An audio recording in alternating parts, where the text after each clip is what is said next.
Good afternoon, my name is Terrence Skaggs, and today we're just going to do a bit of some chicken care basics. Now over here, this is called a water. We're going to go ahead and get right into it. Right here, they're not always purple, they're not always clear, but if you can get a clear one, this is a great way to monitor the water level. If you can't always physically reach it, I know with mine, I have it on a hanger. I'll display there here in a second, and it's a bit, you can't always grab it, so sometimes you can see the water level in there. If you know it's about around here, you know it's pretty full, but if you see it a bit lower, it's probably time to change the water. Now, depending on the amount of birds you have,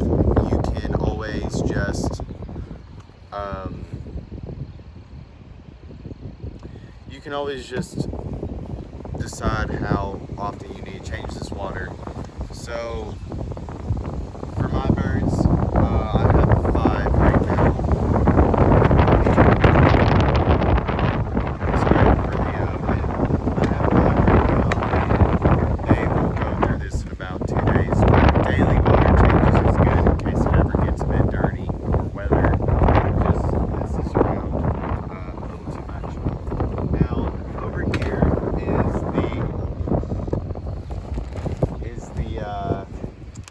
these are shavings.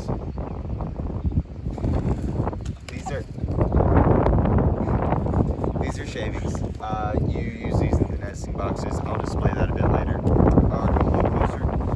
Over here, as you can see, this is the layer feed. Now, this is a bit different than chick feed. I will explain that in another video. The differences between raising chicks and raising hens. This is the layer raising video per se, and as you can see, this is just pellets. Now you can get these in crumbles. I prefer crumbles, but it seems that the pellets do last a bit longer. I guess because they kind of burn themselves in their crop, and also because it is grass, so they do. Now, if you can please come this way, I would like to show the front of the chicken coop. So if you can see in here, over here is the chicken feeder. This was made by myself. It was just a simple box. If I had to redo it again, I would change up the handle a bit, but it works fine for its purpose. Filling this up all the way, even though I don't know quite how much feed it can hold, it seems to last 2 or 3 days typically. A bit longer now that I have less birds, because I did kill one and got rid of a rooster. Now, if you can come this way, so this is the door. If you could please move down. This is the door. This was made out of just simple wood. This is a garage lock. It's a good way to just keep the door secure. And I'll explain what this is for in a few minutes. This is just used to tow the tractor, but you can always just clip this onto here. Now I'm going to leave this open for the birds, as a few of them did escape.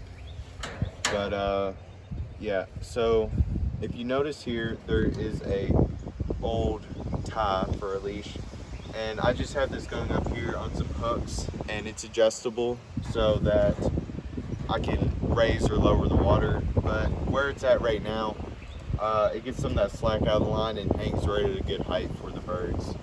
And depending on which way the hill is, it'll swing and move. So that's really handy. You can please move this way.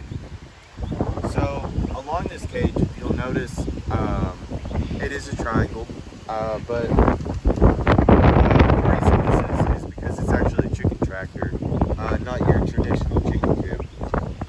So with chicken tractors, you want if you can please move that down, you would like a flat bottom so that it can move along in the grass. Now this does have bolts, you'll notice along the sides.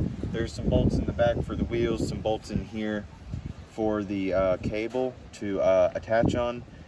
This was done a bit after the whole project was done. Both these were added on to make the movement of the tractor a bit easier, but it seems to work pretty well. Now, this was just used to secure a dolly just along the side of it, but this is obviously not needed. What is needed, however, is this chicken wire, because this chicken wire keeps not only the birds safe but predators out. Now, this chicken coop was built for roughly, I would say, about $150, because a lot of it was scrap material. You can do this DIY or you can purchase. I like the chicken tractor method. In another video, I will talk more about the tractor, how it is built, the price, how I managed to move the tractor, how I've added certain things to make it a bit easier, and some of the resources I've used, and also some of the design language I've used, along with the video where I talk about my custom made chicken brooder. So that will be a chicken facilities video. Now this is a door lock, but that's just a good way to keep this open. Now for all laying hens, if you could please move a bit closer, it is always important to have a nesting box. Now chickens will lay just about anywhere, but as you notice, this hen right here is a bit broody. Now if you're not aware of what broodiness is in chickens, it's basically where this chicken, who is a cochin, a very good brooder, essentially, is she's sitting on these eggs expecting them to hatch. Now, how many eggs are under her, I'm not sure, because she only started this a couple days ago, but it is estimated that she, for most birds, I would say about a dozen eggs would be a fair average. Some birds will only sit on maybe 3 or 4. Well, I've also seen some sit on 20. Now, not all 20 of those will hatch, but they will sit on that many. If you could please move this way. Now, these are chicken eggs. As you can see, they come in many different colors. This is all dependent upon the breed, but they lay here in this material. I'll show you the material. If you could please move this way. So this is the cedar shavings. Now most of the time when you get these, they're not red like this. This is because of the cedar wood. Most of the time they're more this blonde color, but this is more of a mixture. Now I do like this red color because they seem to kick it out less, because they're pretty well known to kick it out of the box. But you can, if you could please move around. Thank you. So eventually they will kick it out, or they will dirty it up. I changed this stuff recently, so there's not too much chicken feces in the box, but they will kick it out occasionally. It'll go around the yard. So what you can do is just grab handfuls at a time, and you can just add a bit more. Now, these eggs will be collected into the basket, these 5. I will leave those under the hen, just to, see what happens, see if she can successfully hatch any. But these 5 I will collect later. I will just not demonstrate in this video, because, well, we can't run it too long. But, and that's something that can be talked more about, the differences of raising hens and raising chicks. Now, those are some of the basics. Now, this water will need to be filled. You can just use regular faucet water, or you can use just any old tap water. They're not really picky. I've seen them drink out of puddles.